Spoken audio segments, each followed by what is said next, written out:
오늘도 우리가 말씀의 은혜 앞에 나오게 하신 것은 모두 주님의 은혜인 줄 믿습니다. 그 주님의 은혜를 우리의 입술로 고백하며 그렇게 살아가는 저와 여러분들이 되기를 소망합니다. 제가 참 좋아하는 단어 중에 하나가 오늘 말씀의 제목인 사유하다라는 단어입니다. 사유하다라는 말은 생각사에 생각할 유자를 써서 생각하고 또 생각한다라는 뜻입니다. 깊이 되뇌이고 곱씹어 본다라는 것을 의미하는 말이죠. 그리스도인인 우리가 무엇을 사유해야 하는가? 오늘 말씀에서 베드로는 이런 표현을 썼습니다. 10절과 11절에 보면 너희에게, 즉 모든 그리스도인들에게 이 말 은혜를 예언하던 선지자들이 연구하고 부지런히 살폈다. 또 11절에 상고하였다라고 말합니다. 오실 예수 그리스도에 대해 예언하던 예언자들이 하나님의 말씀을 부지런히 연구해서 후대에 믿는 자들에게 구원의 은혜를 전하게 한 하나의 도구로 사용되었던 것이 사유함이었습니다. 오늘 저와 여러분들이 베드로전서 1장 말씀을 가지고 함께 하나님의 말씀을 사유하기를 원합니다. 오늘 말씀 3절에서 우리 5절 말씀을 먼저 같이 한번 읽어보도록 하겠습니다. 3절에서 5절 말씀 시작. 우리 주 예수 그리스도의 아버지 하나님을 찬송하리로다.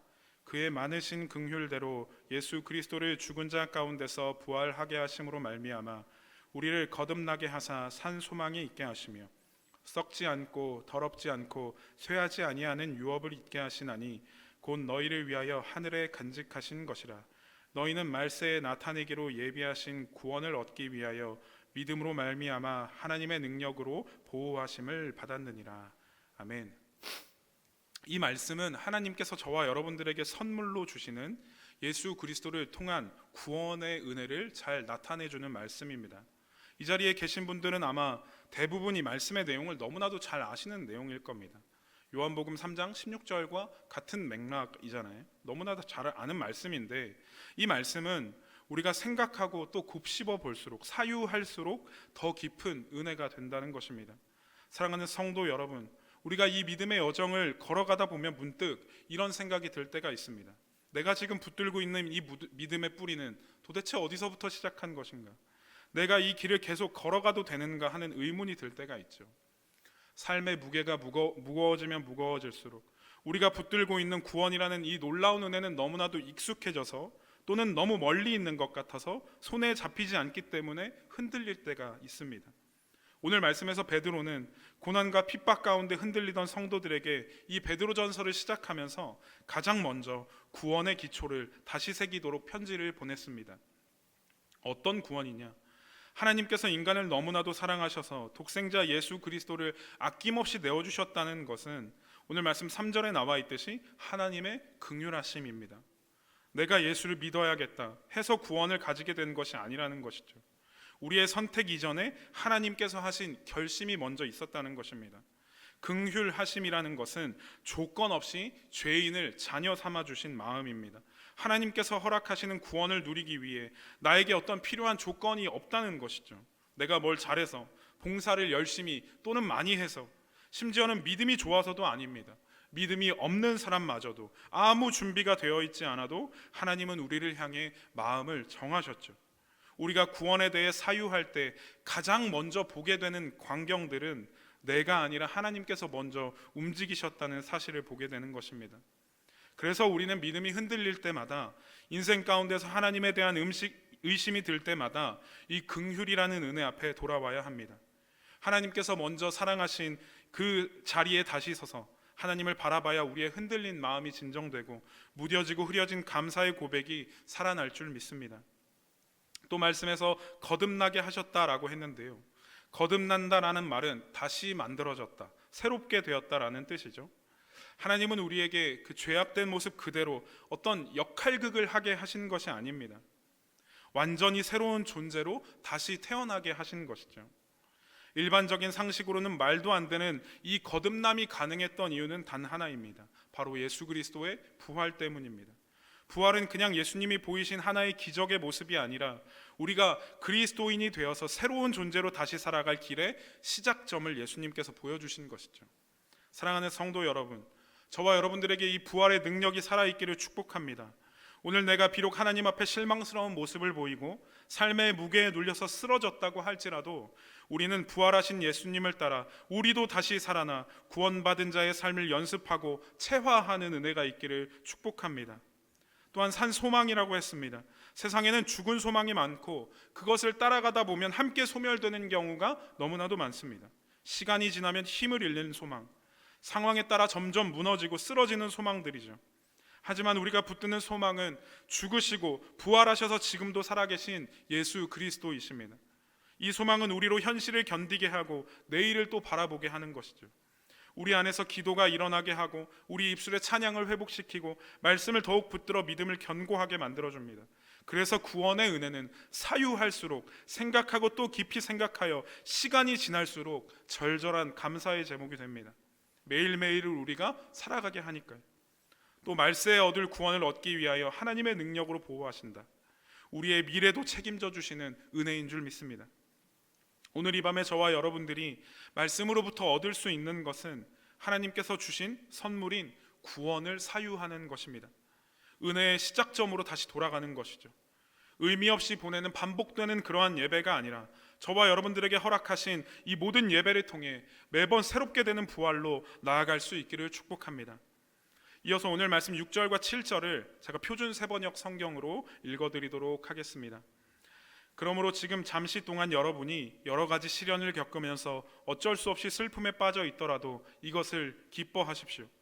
여러분의 믿음이 연단을 받아서 순수하게 되면 불로 연단하여도 마침내는 없어지고 마는 금보다 더 귀한 것이 됩니다. 그것은 예수 그리스도께서 나타나실 때에 여러분이 칭찬과 영광과 명예를 차지하게 하려는 것입니다. 아멘. 여러분, 꽃의 수명을 연장하려면 꽃줄기를 가로로 자르면 안 된답니다. 여기 이렇게 너무나도 아름답게 오늘 헌화를 지난주에 해주셨는데 이것이 이렇게 좀 계속해서 진행될 수 있는 이유는 자르는 것을 이렇게 가로로 자르는 것이 아니라 대각선으로 잘랐기 때문이죠.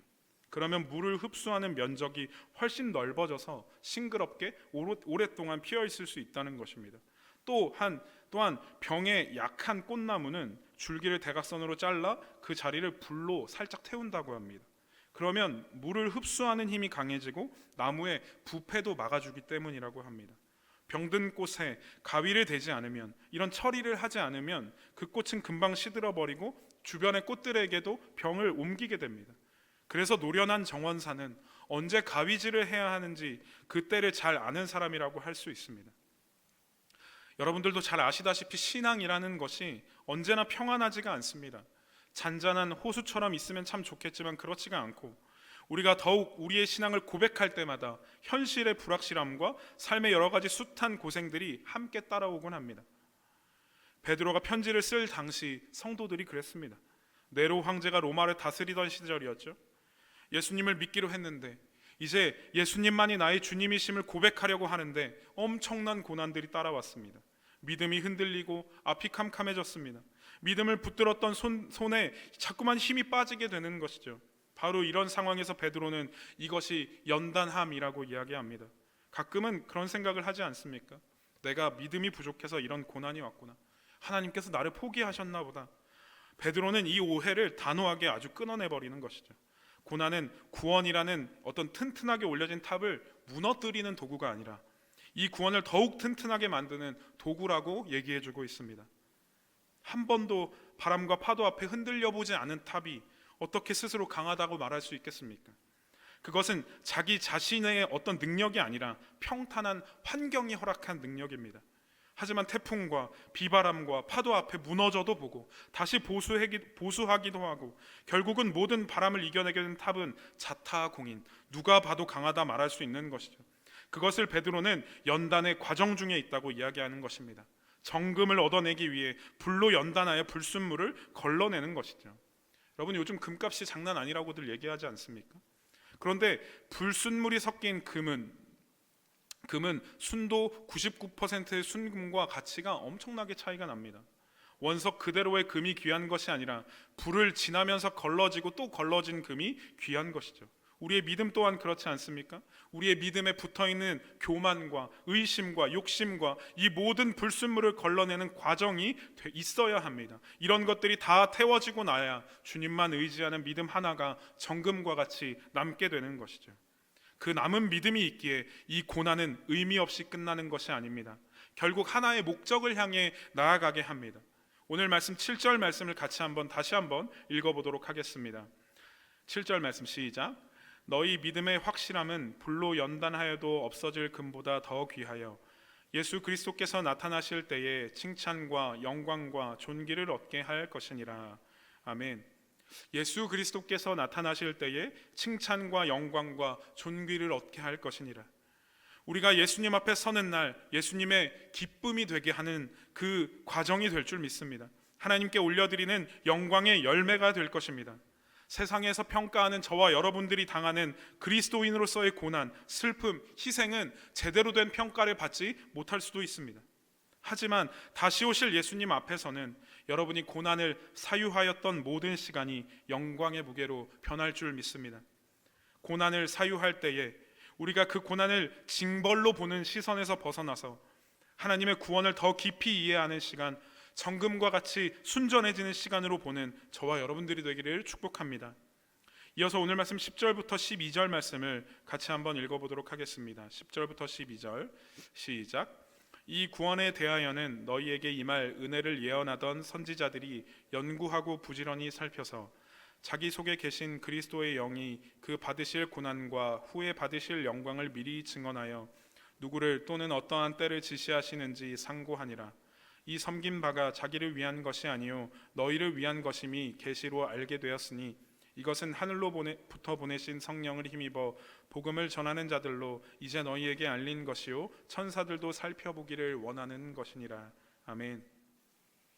사랑하는 성도 여러분, 우리의 사유함은 생각을 넘어 삶으로 나아갔으면 좋겠습니다. 베드로는 성도들에게 사유하는 삶에 대해서 가르쳐주고 있습니다. 말씀에 나와 있듯이 구약의 예언자들이 하나님의 계시를 듣고 그것을 부지런히 사유했던 것은 그저 자신들과 그 당시 이스라엘 백성들만을 위한 사유함이 아니었습니다. 성령 하나님을 통해 저와 여러분들에게까지 이어지게 한 은혜인 것이죠. 자기 자신이 사유함의 주체가 되었던 시대는 지나갔습니다.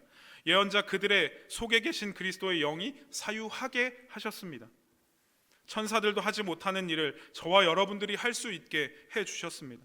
성령께서 저와 여러분들을 하나님으로 인해 하나님의 말씀을 깊이 묵상하는, 생각하는 삶으로 이끌어 주셨다는 것이죠. 여러분, 세상의 언어로 사유하지 마시고 성령께서 하나님의 말씀으로 이끌어 주심에 따라 사유하시기를 축복합니다. 나의 감정으로 신앙을 해석하지 않고 성령이 해석하시는 말씀으로 나의 삶을 읽어가기를 소망합니다. 그 삶 속에서 우리는 하나님의 형상을 닮아가는 기쁨을 누리게 될 줄 믿습니다. 골로새서 3장 1절에서 4절 말씀에 바울은 이렇게 이야기합니다. 그러므로 너희가 그리스도와 함께 다시 살리심을 받았으면 위의 것을 찾으라. 거기는 그리스도께서 하나님 우편에 앉아 계시느니라. 위의 것을 생각하고 땅의 것을 생각하지 말라. 이는 너희가 죽었고 너희 생명이 그리스도와 함께 하나님 안에 감추어졌음이라. 우리 생명이신 그리스도께서 나타나실 그때에 너희도 그와 함께 영광 중에 나타나리라. 아멘. 여러분, 말씀을 마무리하려고 합니다.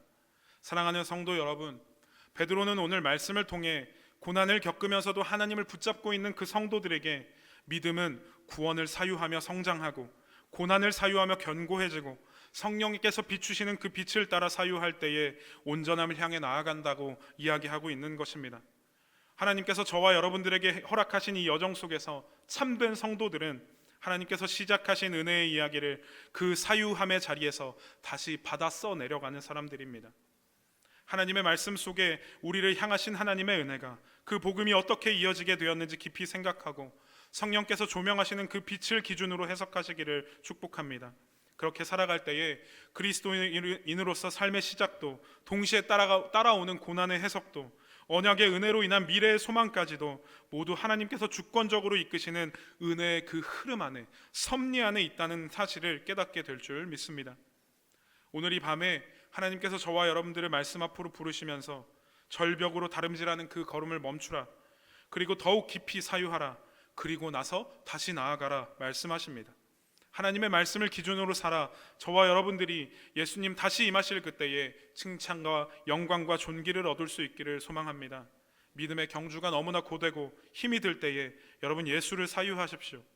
고대의 예언자들이 받아 탐구하였던 참된 구원자를 사유하셔서 빛나는 미래의 소망을 가지고 다시 일어나는 부활의 은혜가 넘쳐나시기를 예수님의 이름으로 축복합니다.